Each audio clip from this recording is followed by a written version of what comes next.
네, 여러분 오늘이 마더스데이죠.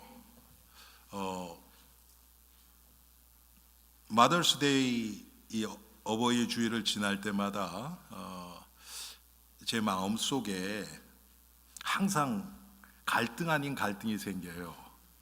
그게 뭐냐면 마더스데이 설교를 해야 되는 건지, 왜 그러냐면 지금 너무나 그 어머니의 사랑이 이 성경하고는 별 상관도 없이 이 세상 사람들도 이해할 수 있는 그런 사랑으로 지금 전락돼 버려서 그래요. 그래서 제가 아마 어버이주의 설교를 아마 오랜만에 하는 것 같아요. 몇 년 동안 안 했던 것 같습니다. 그런데 이번에 제가 이번에는 좀 해야 되겠다 그런 생각이 들었어요. 왜 그러냐면 하나님이 주신 게 부모를 통해서 가정을 이끌어가게 하셨거든요. 그 과정 없이 이 세상에서 살아갈 수 있는 사람은 한 사람도 없습니다. 그리고 우리 교회는 대부분 연로하신 분이 많아서 뭐 부모님을 기억하고 젊은 사람들이 많다면 그래서 우리가 부모님에게 효도해야 된다 이렇게 얘기할 수 있지만 아마 여기 계신 분 많은 분들이 부모님이 안 계신 분들이 더 많지요. 그런 상태에서 제가 무엇을 어떻게 말씀을 전할까를 생각을 하다가 이것은 내 부모다, 육신의 부모다 이걸 떠나서 하나님의 창조의 질서와 법칙 가운데서 이 가정을 주신 분이 하나님이시라는 것을 좀 얘기해야 되겠다 그런 생각이 들었습니다. 여러분, 인간에게 주신 하나님의 질서가 있습니다. 물론 그 하나님의 질서는 인간이 타락하기 전과 후는 크게 달라집니다. 아담과 하와에게 처음에 주셨던 질서는요, 뭐 부모에게 순종하라 이런 얘기 할 필요도 없고요, 뭐 도둑질하지 말라, 살인하지 말라 이런 것도 필요 없었죠. 죄가 없었으니까. 그때 하나님이 주신 질서는 뭐냐면 창세기 1장 28절에 생육하고 번성해서 땅에 충만하라, 땅을 정복하고 다스리라.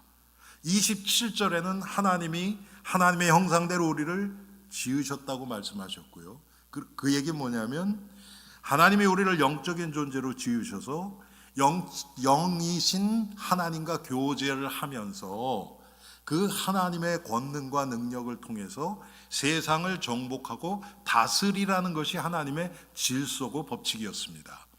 그런데 이제 죄가 들어왔어요. 그래서 모든 사람이 죄의 영향 아래에 다 살아가고 결국은 나 스스로를 하나님으로 섬기며 살아갈 수밖에 없는 존재로 전락하고 말았습니다. 그래서 하나님이 그런 죄악에 빠져있는 인간에게 주신 그 법칙이 여러분 출애굽기에 나오는 11조예요. 아니 죄송합니다. 10계명이에요. 11조가 아니고 10계명. 한마디로 율법을 주신 것입니다. 율법은 하나님이 이 세상에 법칙을 주신 거예요. 질서를 주신 거예요. 그런데 그 10계명 중에 1계명부터 4계명까지는 하나님과 인간 사이에 나타나는 그런 계명입니다. 그렇죠? 그리고 5계명부터 10계명 중에 10계명까지가 사람 사이에서 일어나는 그 관계와 질서를 위해서 하나님이 주신 계명입니다. 여러분, 오늘 2절에 보니까 내 아버지와 어머니를 공경하라. 이것은 약속이 있는 첫 계명이니 그랬어요. 왜 그러냐면 인간 사이에 주신 그 계명 중에서 첫 번째가 제5계명인데 그 5계명이 뭡니까? 부모에게 순종하라는 거예요. 부모를 공경하라는 거예요. 그 얘기는 뭐냐면 하나님이 인간 사회를 향한 하나님의 계획은 부모와 자녀의 관계를 통해서 그게 기반이 돼서 모든 것이 다 이제는 질서가 잡히도록 하나님이 하시겠다는 것입니다. 부모와 자녀의 관계가 깨어져 버리면 인간 사회는 이제 혼란해질 수밖에 없는 거예요. 왜? 기반이 무너졌기 때문에. 그래서 이게 첫 계명이라는 겁니다. 인간이 세상에 태어나서 제일 먼저 만나는 사람이 부모예요. 그렇죠, 여러분? 아이, 목사님, 그래도 병원에 저 의사인데 간호원이죠. 물론 그럴 수도 있죠. 그렇지만 부모죠. 정말 마음으로 안아주는. 저도 지금 생각나거든요. 우리 아이들 처음에 낳았을 때 제가 이렇게 안았던 생각이 납니다. 세 아이 다. 예, 정말 마음으로 안는 거죠. 그게 뭐 육신으로 안는 것은 뭐 간호사나 의사가 먼저 할 수 있을지 모르지만 마음으로 안는 건 부모 아닙니까, 여러분? 그렇게 해서 부모와의 자녀의 관계가 시작되는 거죠.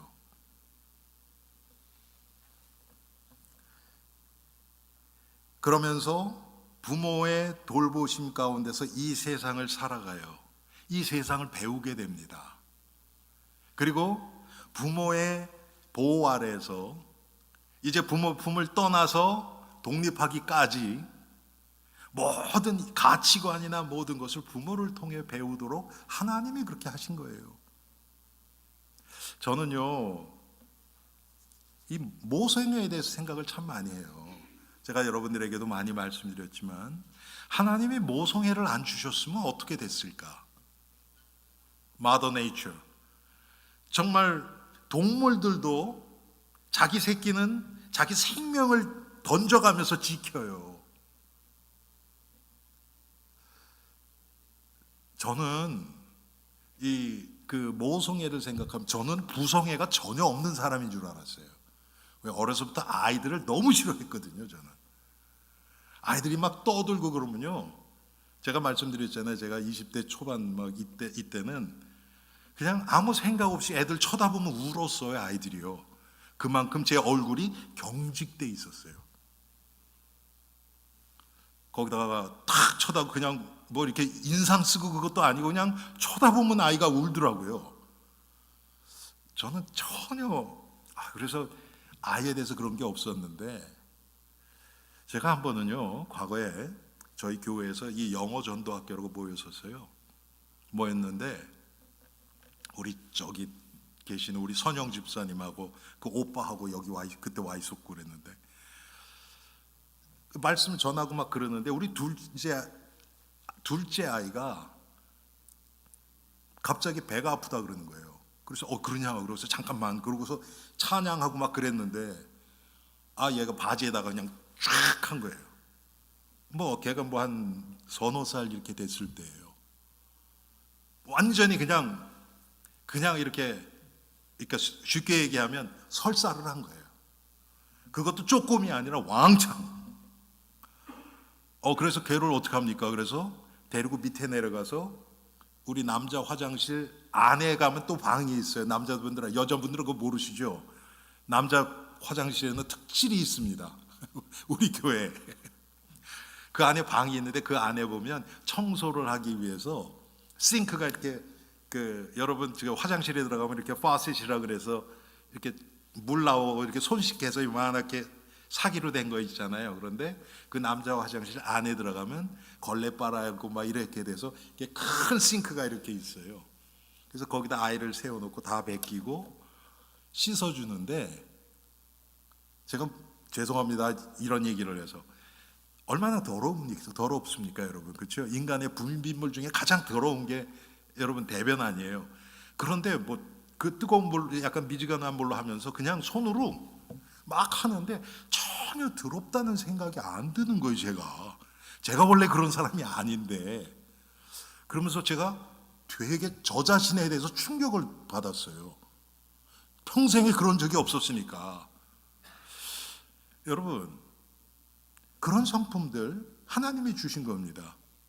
어머니들 마찬가지죠. 아이들을 다루면서 뭐 지저분하다 더럽다 왜 이래야 되나 이런 생각 안 하잖아요. 아이가 아프면 밤을 새서 아이 곁에 같이 있고 여러분 그건 모성애란 말이에요. 그게 하나님이 주신 성품이에요. 그래서 그 모성애를 통해서 하나님이 종족을 보존하게 하신 거예요. 그렇지 않고 아이가 밤에 자다가 깨서 우니까 아이고 귀찮아 내다 버려. 그러면 여러분 살아남을 인간이 누가 있겠습니까? 그런데 이제 중요한 건 뭐냐면 거기에 죄가 들어왔다는 거예요. 죄가 들어와서 그 모성애가 이제 나중심적인 모성애로 바뀐 거예요. 제가 지난주에요, 우리 포벨보 거기 이제 그 여성분들이죠 다. 우리 성도들보다는 조금 전체 연령이 조금 낮아요. 뭐 한 60대 한 중후반 정도, 그 정도 그 이상 되신 분도 계시지만 평균으로 보면 얘기하다 그런 얘기가 나왔어요. 아마 많은 분들이 공감할 거예요. 미국에서 자녀들을 키우고 그 여성분들이니까 또 이번 주에 한 분이 또 자녀 집에 또 무슨 일이 있어 가서 봐줘야 된다 그래서 이제 몇 달 또 못 나오신다 그랬었어요. 그런 얘기를 하면서 손주들을 봐주고 이제 어디까지 언제까지 해줘야 되느냐, 뭐 그냥 어떤 분은 자녀들 집집마다 김치 다 해가지고 갖다 주는 분도 계시고 때 되면 다 불러서 먹이고 또 싸주고, 뭐 남 얘기 아니죠. 여러분들 그런 분 계시죠. 그런데 이제 그런 얘기를 하시는 거예요. 여기서 자란 애들 보니까 나는 아이들을 위해서 했는데 아이들이 그런다는 거예요. 언제 내가 그거에 엄마한테 부탁했어? 엄마가 좋아서 해준 건데 왜 그거 가지고 그래? 여러분들 아마 거기에 고개 끄덕 가신 분 많을 거예요. 우리가 좋아서 해준 거. 아니 그런데 아이를 위하는 마음으로 했지요. 그런데 자식한테는 그게 안 와닿는단 말이에요. 내가 언제 한번 내가 한 번도 부모한테 그거 부탁한 적 없는데 그걸 은혜로 안 하는 거예요. 여러분 왜 이런 일이 생깁니까? 나는 진짜 내가 자녀를 위해서 했는데 자녀를 위하는 마음 더하기 내가 좋아서 하는 게 섞여 있었던 거예요. 자, 제가 말씀드리는 건 뭐냐면 부모를 공경하라, 자녀를 노엽게 하지 말고 양육하라 그랬잖아요. 그런데 여기 보면 다 주 안에서예요. 아무거나 그냥 양육하는 게 아니라 주의 교훈과 훈계로 양육하라 그랬어요. 부모는 주 안에서 공경하라. 그런데 이 주 안에서가 교회에서 지금 특별히 부모와 자녀의 관계 안에서 이 주 안에서가 생략돼 버렸어요. 많은 경우가 그냥 내 생각에 이게 아이를 위하는 것이다, 이게 부모를 위하는 것이다, 그러면 그냥 하는 거예요. 왜? 내가 기쁘니까. 내가 기쁘면 하나님도 기뻐하시겠지. 그런데 그게 아니라는 거예요. 그래서 잘못된 모성애 때문에 자녀들이 또 고통당합니다. 뭐 여러분 아시는 것처럼 저는 청소년 사역을 오래 했어요. 그래서 자녀들하고 대화를, 청소년들하고 얘기를 많이 했어요. 얘기를 들어보면 부모의 사랑을 잘 그래도 조금이라도 깨달아가는 애들이 있는가 하면 전혀, 부모가 더 사랑한다고 매달리면 매달릴수록 더 도망가는 애들이 더 많아요. 언제 나타나느냐? 대학 갈 때 보면 나타나요. 가능하면 집 떠나려고 해요. 왜 그래요? 부모 품 떠나고 싶어 하는 거예요. 부모의 참견, 그게 속박이 되어서 자녀들이 떠나가는 거예요. 그것도 부모가 자주 올지 못할 정도로 거리를, 바로 옆에 가면 안 되고 한 시간 정도 되면 또 금방 올 수 있으니까 조금 떨어진 데로. 여러분 왜 이런 일이 일어납니까? 분명히 아이들도 알아요. 엄마 아빠가 그래도 나를 위하고 내가 정말 도움이 필요하면 도와주실 분 알아요.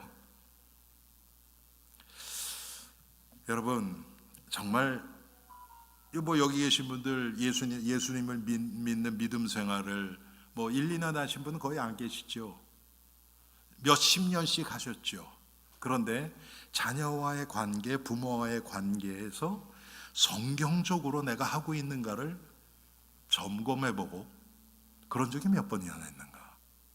그냥 내 마음에 드는 대로, 내 마음에 생각 드는 대로 그냥 이게 맞다, 이게 내 마음에 기쁘고 좋다, 그러면 그냥 행하지 않았는가?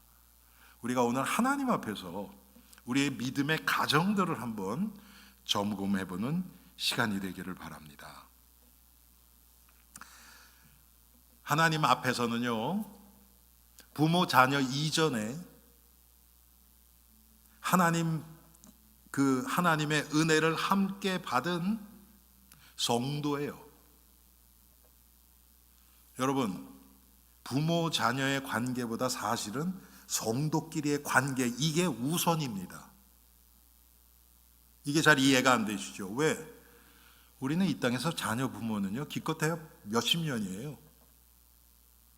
천국에 가면 그냥 다 성도예요. 그리고 영원히 살 거예요, 이제. 영원히.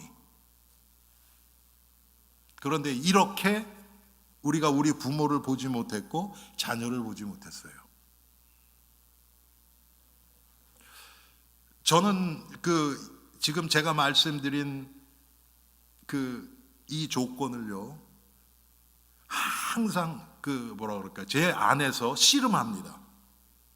왜 그러냐면, 여러분 아시는 것처럼 저희 어머니가 지금 뉴욕에 계세요. 저는 진짜 감사한 게 저희 어머니가 지금 92세세요. 오늘이 어버이 마더스 데이이지만 또 오늘이 저희 어머니 생신이세요. 92세. 지금 돌보는 분 없이 그냥 혼자 계세요. 제 마음속에 제가 외아들이고 제 여동생 둘인데 하나는 플로리다, 하나는 캘리포니아에 있어요. 제가 제일 가까워요. 그러면 더 자주 가고 싶은 마음은 있는데, 제가 교회의 목사예요. 그래서 제가 기도해요. 어머니를 위해서 기도해요. 그리고 우리 성도들, 저보다 연로하신 분들이 많아요. 또 그래서 그분들을 위해서 기도하고, 하나님 앞에서 제가 제 어머니를 대하는 것과 우리 성도를 대하는 것과 믿음의 눈으로 보면 같아야 돼요. 그런데 그렇진 못해요, 당연히. 이 갈등, 스트러글을 계속합니다. 감사한 건 뭐냐면 저희 어머니가 그래도 저를 이렇게 막 빨리 와라, 언제 오냐 이러지는 않으시는 거예요. 그거는 저희 아버님 살아계실 그 이전부터 그러셨어요. 건강하실 때도 그러셨어요. 넌 목사니까 절대 우리 때문에 오지 마라. 그거는 감사해요. 그렇지만 아들로서 보면 그러지 못할 때가 많아요. 여러분들도 똑같은 것일 겁니다. 자녀를 위해서 뭘 해주고 싶고, 또 부모에 대해서 과거에 내가 못했던 것 때문에 후회가 되고, 이런 것들이 왜 우리가 하나님의 말씀으로 이렇게 좀 클리어하게 선명하게 딱 정리가 되면 좋겠는데 우리가 그러지 못해요. 여러분, 성경엔 분명히 나옵니다. 부모를 공경해야 되는 이유. 여러분, 무엇보다도 이게 하나님의 명령이에요. 이해가 되고 안 되고 그건 중요하지 않아요. 여러분, 성경에 보면 원수까지도 사랑하라 그랬는데 그게 이해가 되십니까? 이해 안 되죠. 내가 생각하는 원수 같은 사람 생각하면 괴로운데 그 사람을 이해하라고? 근데 명령이에요. 그러면 우리는 따라가야 돼요. 내가 머리로 이해되고 안 되고 그렇게 느껴지고 안 느껴지고 그건 중요하지 않습니다. 하나님 앞에서는 그건 중요하지 않아요. 부모를 공경하는 것은 하나님 명령이에요. 부모가 어떻건 여러분 가끔 보면 세상에 보면 가끔 부모가 진짜 이상한 사람들도 있어요. 그렇지만 하나님이 왜 그러면 그런 부모를 만나게 했는가? 아니 여러분 부모 입장에서 자녀들이 어디 불구다 그러면 자녀 갖다 버릴 겁니까? 그거 아니잖아요. 부모의 마음으로 더 오히려 그 자녀를 끌어안고 더 마음이 가고 그렇죠. 근데 왜 부모에게는 그걸 적용을 못하지요, 우리가?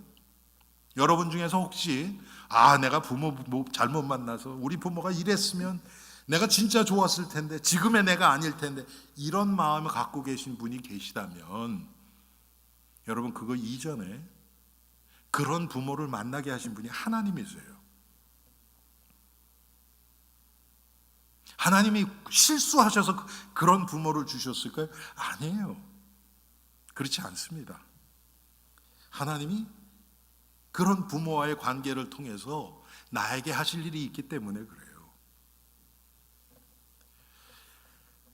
오늘 우리에게 주신 특별히 1절 2절 말씀, 그게 출애굽기 그대로 나와요. 20장 12절에 보면 내 부모를 공경하라. 그리하면 너희 하나님 나 여호와가 내게 준 땅에서 내 생명이 길리라. 오늘 에베소서에는 내가 잘되고 땅에서 장수하리라 이렇게 얘기하죠. 여러분, 오래 사는 것 자체가 축복은 아닙니다. 여러분들이 이 구약의 성경을 인용해서 나타난 신약을 읽으실 때 그래서 조금 우리가 감안해야 될 게 있어요. 구약에서는 하나님의 이 완성된 하나님의 말씀이 없었어요. 그래서 하나님이 하나님 살아계신 것을 보여주시기 위해서 때로는 직접 나타나시기도 했고 환상으로 어떤 기적으로 꿈으로 나타나셨어요. 그리고 하나님의 축복도 똑같아요. 지금 우리에게 있어서요, 축복은 다른 게 아니에요. 예수 그리스도를 더 깊이 알아가는, 한마디로 얘기하면 복음을 더 깊이 깨달아가는, 이게 성도에게 주신 궁극적인 축복이에요. 아멘 한 번도 안 하시네요. 그래도 목사님 난 돈 오네요. 그래도 나는 오래 살아야 되겠어요. 그러신 것 같아요. 아니에요. 지금 우리에게는 예수 그리스도를 바로 알면 모든 복이 다 따라와요. 왜? 하나님은 우리의 믿음 분량대로 주시거든요. 다 하나님이 다 준비하시고 우리를 부르셨단 말이에요. 그런데 왜 나는 모자란 게 많은가? 내 믿음이 그거밖에 안 돼서 그래요. 더 큰 거 주시면 우리가 감당을 못하는 거예요. 그래서 하나님이 안 주시는 거예요. 그런데 구약은 어떻습니까? 그렇지가 않았어요. 하나님의 말씀을 접할 기회가 없었어요. 그래서 하나님이 눈에 보이는 거로 자꾸 주셨단 말이에요. 그러니까 뭡니까? 아브라함이 하나님 여러분 가는 곳마다 얼마나 실수하고 사고를 치고 다닙니까? 그런데 그걸 통해서 하나님이 다 복으로 바꾸세요. 자기 부인 팔아먹고 바로에게 거짓말하고 너 나를 남편이라 그러지 마. 아이고 참. 아브라함이 그때 몇 살이었습니까? 75세예요. 사라가 65세였고 제가 66세거든요 지금. 66세, 65세 할머니가 예쁘면 얼마나 예뻤겠습니까? 그런데 예쁘긴 예뻤나 봐요. 그래 또 데려가 또 바로가 65세 할머니를. 그런데 그것 때문에 아브라함이요 거부가 돼서 돌아와요. 여러분 아브라함 부자 된 거 성경에 한번 보세요. 부인 2번 팔아먹고 왕창 떼돈 벌고 와요. 2번 팔아먹고.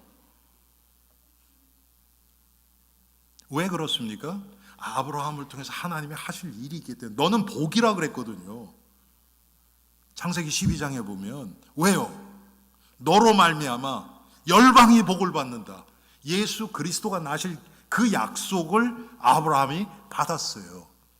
그래서 부인 팔아먹은 게 어떤 면으로 보면 다 잘했다는 뜻이 아니고요.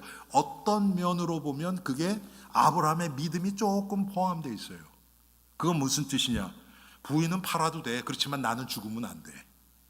이해되세요 여러분? 왜? 나를 통해서 메시아가 나와야 되니까 나는 죽으면 안 돼. 그런 뜻도 포함되어 있단 말이에요. 또 구약에 나오는 여러분 하나님의 축복이 어떻게 나타납니까? 자녀들 많은 거. 그렇죠. 자녀들 많이 낳는 그게 축복이었어요. 요즘은 자녀 많다고 그거 축복이라고 생각 안 하죠. 제가 처음 미국 왔을 때는 그랬어요. 제 친구가 집에 아들만 5이에요. 근데 덩치들이 다 커요. 처음 미국 와가지고 교회를 딱 가서 쫙 앉아있는 거예요. 아버지하고 아들 5하고 엄마하고 딱 앉아있는 거예요. 그래서 어떤 가정 오늘 우리 교회 등록하셨으면 인사시키는데 장정들이 6명하고 엄마까지 6명이 7명이 딱 일어나요. 그랬더니 한쪽 저 돈들 미국은 노동력이 여러분 이민 1세들은 아시잖아요. 그렇죠? 가게를 해도 여러분 일꾼 쓸 필요가 없어요. 왜? 아들이 5인데 구약이 그랬단 말이에요. 여러분 구약이 그런가 하면 장수 무병장수 그것도 구약은 그랬어요. 지금은 그렇지는 않아요. 그런데 여러분 오늘 이 말씀 보면서 그러면 내가 부모 공경하면 나 오래 살겠구나. 여러분 지금은요 100세 시대라 그러잖아요. 평균적으로 과거 사람들보다 훨씬 오래 살아요. 그러면 제가 질문해 볼게요. 그러면 우리가 더 부모를 더 공경하니까 하나님이 우리의 생명을 더 늘려주신 겁니까? 아니잖아요. 여러분 부모님 세대에 여러분 부모님이 여러분 할머니 할아버지를 공경했던 것과 여러분들이 여러분 부모를 공경했던 것과 여러분 자녀들이 여러분을 공경하는 것과 점점 더 공경하고 있습니까? 거꾸로 가고 있잖아요.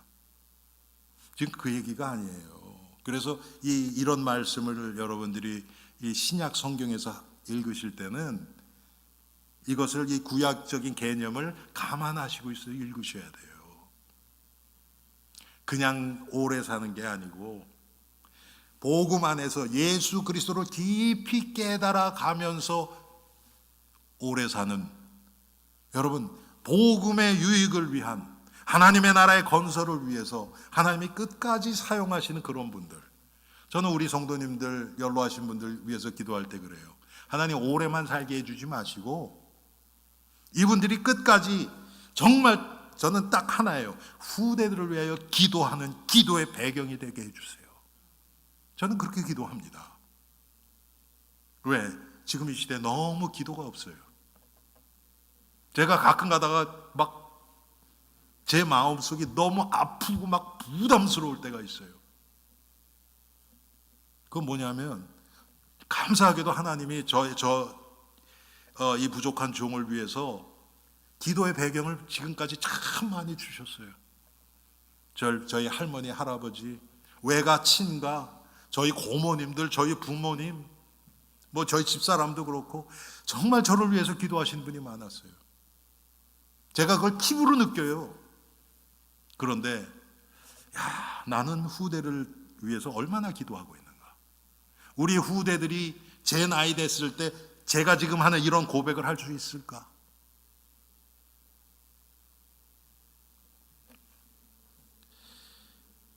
여러분 아까 말씀드렸던 것처럼 하나님이 인간을 만드실 때 가정을 먼저 만드셨어요. 그 자연 출생, natural birth 그거 하기 이전에 하나님이 가정을 만드셨잖아요. 아담과 하와를 먼저 창조하셨잖아요. 그 얘기 뭡니까?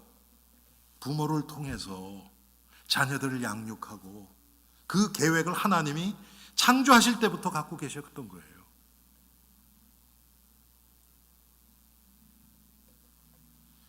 그래서 부모를 공경하고 자녀를 사랑하는 이 관계는 모든 인간 사회의 가장 근본이 되는 그런 윤리고 도덕이에요. 그게 질서예요. 아까 말씀드렸던 것처럼 부모를 공경하는 것은 약속 있는 첫 계명입니다. 공경한다는 것은 그 가치를 인정한다는 거예요. 부모님이 나를 위해서 희생하는 그 희생을 깨닫는 거예요. 그게 부모를 공경하는 거예요. 제가 여러분 버클리에 보면은 그 양로원 있잖아요. 그 버클리 로드 가다 보면 거기에 과거에 우리 성도가 계셨어요. 그래서 그분을 통해서 거기를 알게 됐고, 제가 거기 담당자를 만나서 제가 그 너싱홈에 한 1년 반 정도 들어가서 그 계속 설교도 하고 그분들하고 이 대화도 하고 그랬었어요. 너싱홈에. 그런데 그때 제가 그 할머니들하고 얘기를 하다 보니까 진짜 원하는 게 뭐냐 그러면서 가족들 얘기하고 자녀들이 있고 막 이런 얘기를 하는데, 연락하는 자녀가 별로 없어요. 이제 마더스데이 요런 날 보면 선물은 온대요. 너싱홈으로 선물은 오는데 찾아오고 또 계속 정기적으로 이렇게 전화해가지고 이렇게 대화하고 그런 자녀가 많지가 않다는 거예요. 그러면서 한 분은 선물 왔는데 그거 갖고 투덜대더라고요. 찾아오지도 않고 선물만 보낸다고. 왜 그렇겠습니까, 여러분? 선물이 싫어서 그렇겠습니까? 마음에 안 실려 있는 게 깨달아지니까 그런 거예요. 부모가 나를 이렇게 말씀하신 거 아까 말씀드렸잖아요. 특별히 우리 한국 부모님들은 자녀가 얘기 안 해도 그냥 알아서 해주기 원해요. 왜? 내가 기쁘니까. 그런데 그걸 보면 자녀들이 이게 부모가 내가 원하지 않았지만, 또 내가 원하는 방법대로 안 하고 있지만, 이건 부모가 나를 사랑하는 표현이구나, 이렇게 받으려는 거예요. 공경한다는 것은 마음으로 존경한다는 뜻을 얘기합니다. 마음으로 존경하는 거예요. 그 부모의 마음에 그 동기를 바로 알아야 이렇게 되어지겠죠. 공경할 수 있겠죠. 그리고 공경한다는 것은 섬긴다는 뜻입니다. 그래서 여러분, 가정을 향한 하나님의 축복은 부모를 공경하는 데서부터 시작돼요. 이게 안 되면 인간의 사회는요 다 무너져요. 지금 그렇게 돼가고 있지 않습니까? 부모와 자녀의 관계 다 남남처럼 돼가요. 아니면 육신의 욕심으로 완전히 자녀를 확 움켜쥐고 있든지, 부모의 기준으로.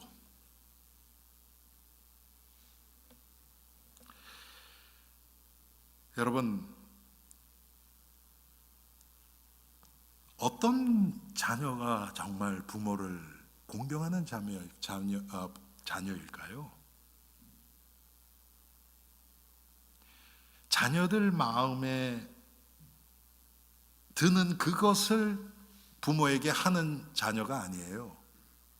부모가 무엇을 원하는지를 알고 그것을 들어주는 자녀가 부모를 공경하는 자녀 아니겠습니까? 자녀 입장에서 이게 부모한테 좋을 것 같아, 그래서 그냥 하는 것하고, 부모의 마음이 어떤지를 알려고 하는 자녀하고, 여러분, 그건 차이가 많죠. 그래서 성경에는 오늘 그걸 간단하게 얘기합니다. 자녀들아, 주 안에서 너희 부모에게 순종하라. 이것이 옳으니라. 주 안에서. 간단하게 나오니까 이거를 그냥 주 안에서, 그리고 별 생각 없이 순종만 하려고 해요. 그러다 보니까 나중심적인 순종이 나오는 겁니다. 성경적인 효도는 하나님의 은혜를 깨닫는 데부터 나와요. 당연하겠죠. 모든 좋은 것은 하나님으로부터 나온다 그랬어요. 부모를 공경하는 것, 하나님의 은혜를 깨달아야 그 하나님이 나를 죄에서 구원해 주신 그 하나님의 사랑을 부모를 통해서 깨닫게 하기 위해서 가정에서 우리 인생을 시작하게 하신 겁니다. 그래서 사실은 자녀들이 믿음의 가정에서는 하나님 공경하는 것을 부모를 공경하는 것을 통해서 배우는 것이고요. 뭐 오늘은 시간이 없으니까 부부관계에 대해서 이제 얘기하지 않지만 자녀들이 부모에게 순종하는 것, 그것도 부부간의 관계를 통해서 보는 겁니다. 그래서 주 안에서 순종하라. 여러분, 주 안에서 예수 그리스도를 믿는 믿음 안에서 순종하라는 겁니다. 과거에 보면 어떤 부모들은 자녀들을 아주 뭐라 그럴까요? 범죄로 몰아넣는 그런 부모도 있어요. 자녀들이 부모가 범죄를 시키는 것을 여러분 들어야 될까요? 예수를 믿는다면 자녀가 아니지요. 핍박받아도 그것은 하지 말아야죠. 주 안이 아니에요, 그거는.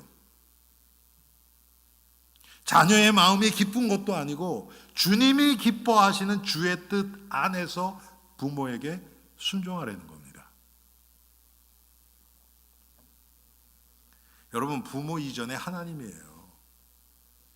성도는 그렇습니다. 이 세상 사람들은 그렇게 생각 안 하겠죠. 그렇다고 부모 제쳐놓고 또 하나님만 섬긴다는 하는 것도 잘못된 거예요. 너희 친족, 너희 가족을 돌아보지 않는 자는 불신자보다 더 악한 자니라고 말씀하고 있어요, 성경이. 그래서 우리는 가정의 이 가정 단위 안에서 함께 주님을 섬겨가는 겁니다. 그렇다 그래서 가정만은 아니에요. 또 참 이게 우리 인간이 죄인인 게요, 가족끼리는 딱 하나 된 집들이 있어요. 외부인들이 들어가서 낄 수가 없어요. 왜? 자기네끼리만 똘똘 뭉쳐 있어요. 아니, 심지어는 자녀의 친구가 와서 같이 밥을 먹는데요, 자기 자녀한테는 이만큼 큰 걸 주고 친구한테 조그만 거 주고 그래요. 보통 여러분 웬만한 사람 거꾸로 하잖아요. 손님이니까 그래도, 아니면 똑같이 그냥 나눠주든지. 근데 내 새끼니까. 여러분, 교회도 똑같습니다. 우리끼리만 하나 돼서 그러잖아요. 그러면 새로운 교인이 와서 적응을 못해요. 이 이민교회는 참 그런 게 많아요.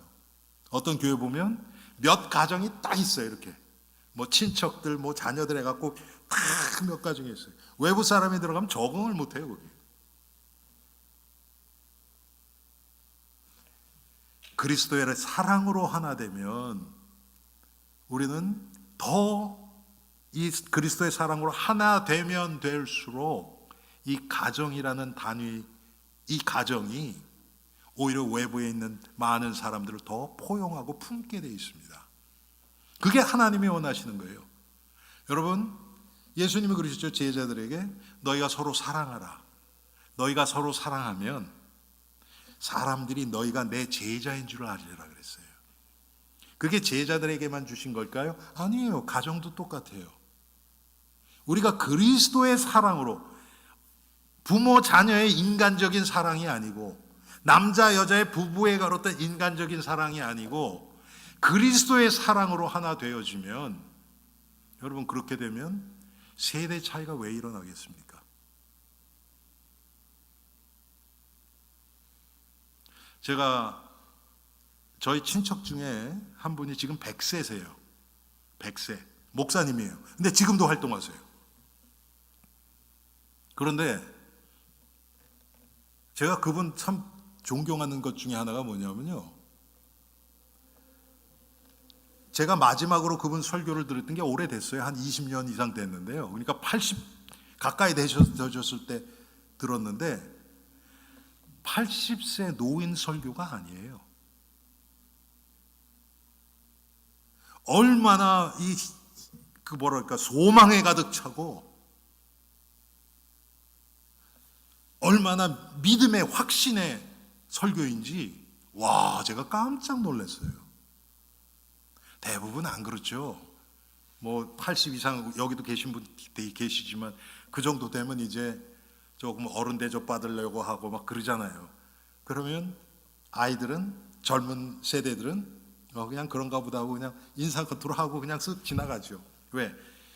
엮일수록 골치 아파지니까. 그런데 성도로서의, 성도끼리의 그 관계가 우선이 되고 그리스도의 사랑이 우선이 되고 믿음이 우선이 되고 이렇게 되면 그렇지 않죠. 정말 그 젊은 영혼들을 위하여 기도하고 말씀으로 힘을 주고 소망을 주고 실수에도 품어주고, 여러분 그럼 젊은 사람들 안 도망갑니다.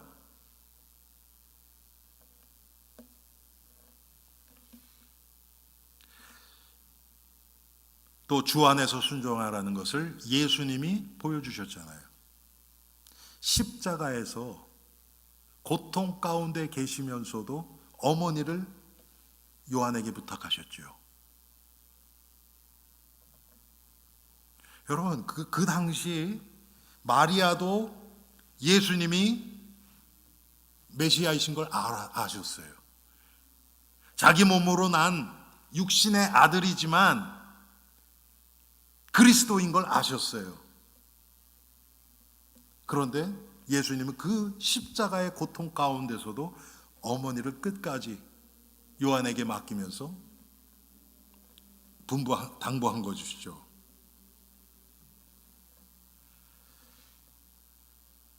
여러분, 자녀를 위하는 것도 그렇고 부모를 위하는 것도 그렇고 이게 이분들의 믿음에 도움이 될까? 그렇지 않을까? 이거를 먼저 생각해야 돼요.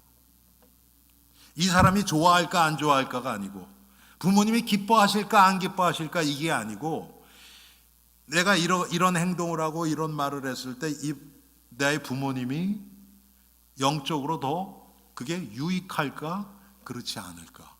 자녀도 똑같아요. 자녀들은 여러분 어린 아이들 그냥 캔디 나눠주고 자기네들 좋아하는 거 토이 사주고 그럼 다 좋아합니다. 그리고 따라요.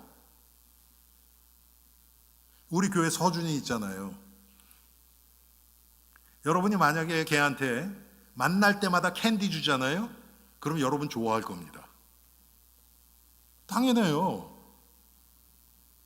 그런데 그게 걔한테 유익한 게 아니잖아요. 진짜 유익한 게 뭔가를 우리가 먼저 생각을 해야 돼요. 하나님 앞에서.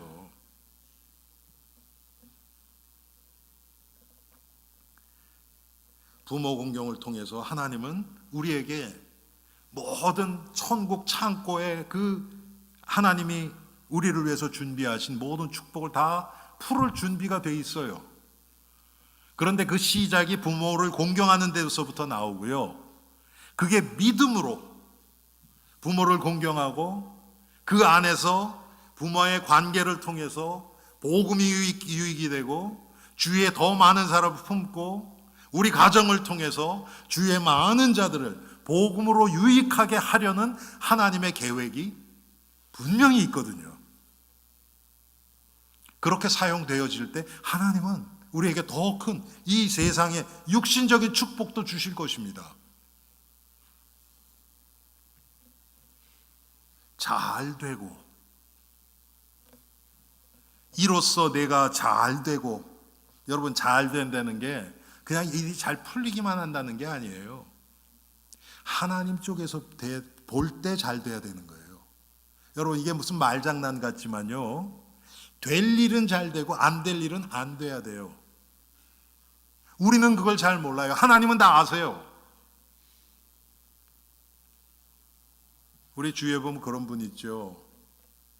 어떻게 사기꾼 같은 사람 하나 잘만 만나가지고 인생이 완전히 그냥 그렇게 될 수 있단 말이에요. 그걸 막아주시는 분도 하나님이에요. 그런데 거기에 끌렸다는 것은 벌써 내 안에 그렇게 끌릴 수밖에 없는 육체의 소욕이 있기 때문에 끌리는 거예요. 제가 늘 말씀드리잖아요, 여러분. 누가 사기당하느냐? 사기성 있는 사람이 사기당해요. 맞죠? 나는 내가 일한 것만큼만 난 가지면 돼. 여러분, 그게 성경적 아닙니까? 그렇죠? 우리가 일한 만큼. 그런 사람은 사기 안 당해요. 뭔가 하나 내가 투자하면 100을 얻겠다는 그런 사기성 있는 마음을 가지고 있는 사람들이 사기당해요. 똑같아요, 여러분. 우리는 지금 여러분들이 지금 뭐 여기 계신 분들이 연로하신 분들이 많기 때문에 이제 내 인생 얼마 안 남았는데, 아니에요. 우리의 인생이 내가 지금 심어놓은 것이 내가 죽은 다음에도 계속 되어지는 거예요. 우리 자녀를 통해서, 나를 아는 다른 사람들을 통해서. 저는 제 인생에 영적으로 영향받은 분들이 참 많아요. 하나님이 참 감사하게 그런 좋은 선생님들, 또 믿음의 그 선조들을 많이 만나게 하셨어요. 제가 그래서 그런 생각을 하는 거예요. 야, 나를 통해서도 많은 사람에게 좋은 영향력이 끼쳐져야 되는데, 영적인 영향력.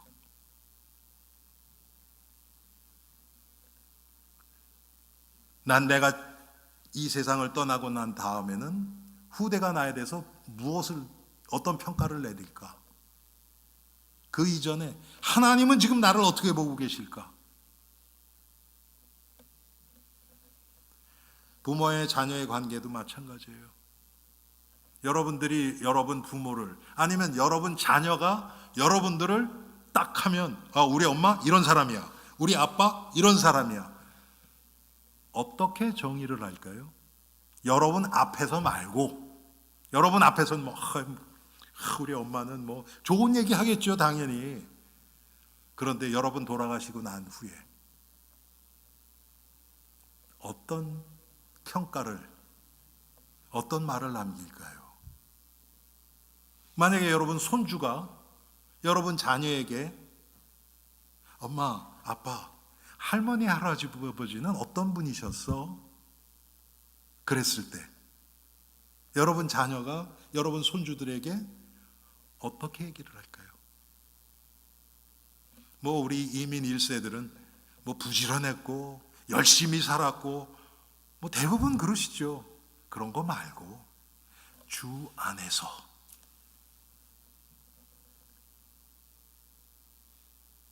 아마 여러분 자녀들이 여러분 손주들에게 여러분 돌아가신 후에 이야기하는 것, 그게 아마 진짜 여러분들의 모습이 아닐까요? 잘 되고 일만 잘 풀리는 게 아니고요, 하나님 앞에서 하나님의 뜻대로 가는데 문들이 열리는 거예요. 닫혀야 될 문은 닫히는 거예요.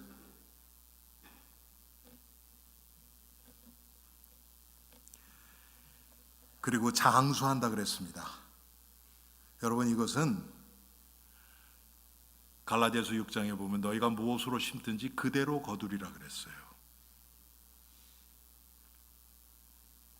성령을 위하여 심는 자는 성령을 통해서 영생을 거둔다 그랬어요. 육신을 위하여 심는 자는 썩어질 것을 거둔다 그랬어요.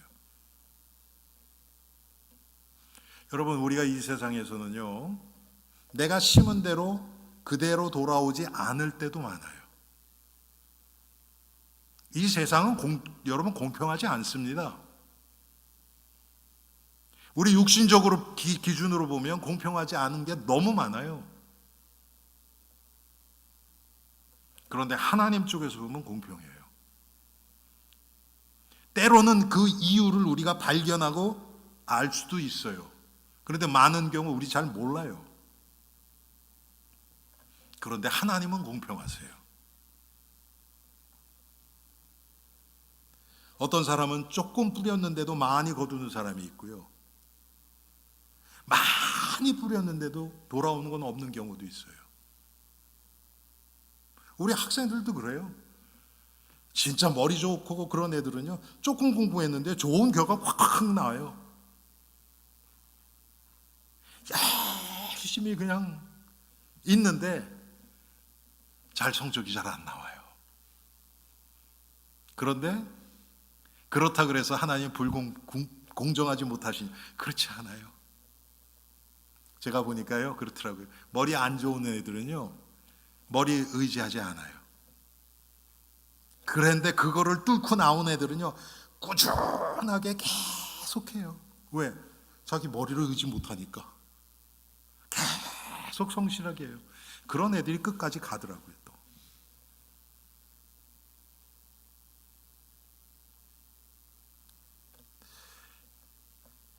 여러분, 장수한다는 것, 우리의 육신의 어떤 생명만 오래 산다는 그런 의미가 아니고 하나님이 붙들어 주신 우리의 생명, 그 안에는 장수뿐만 아니라 육신의 건강과 우리의 관계와 그 안에는 경제도 포함되어 있고요.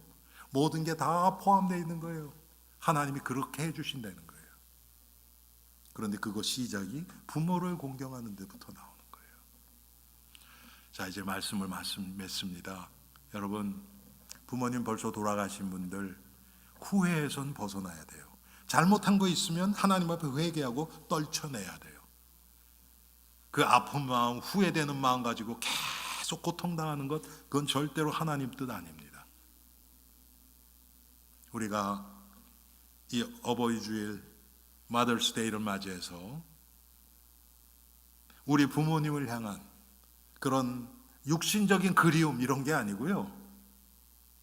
하나님이 나에게 이런 부모를 주셔서 오늘의 나를 만드셨는데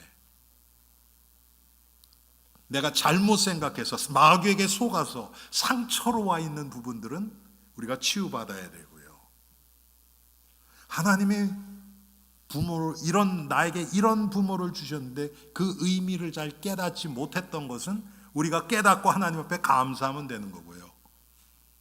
우리들에게 이제 더 중요한 것은 우리가 어떤 부모가 되어야 되는가.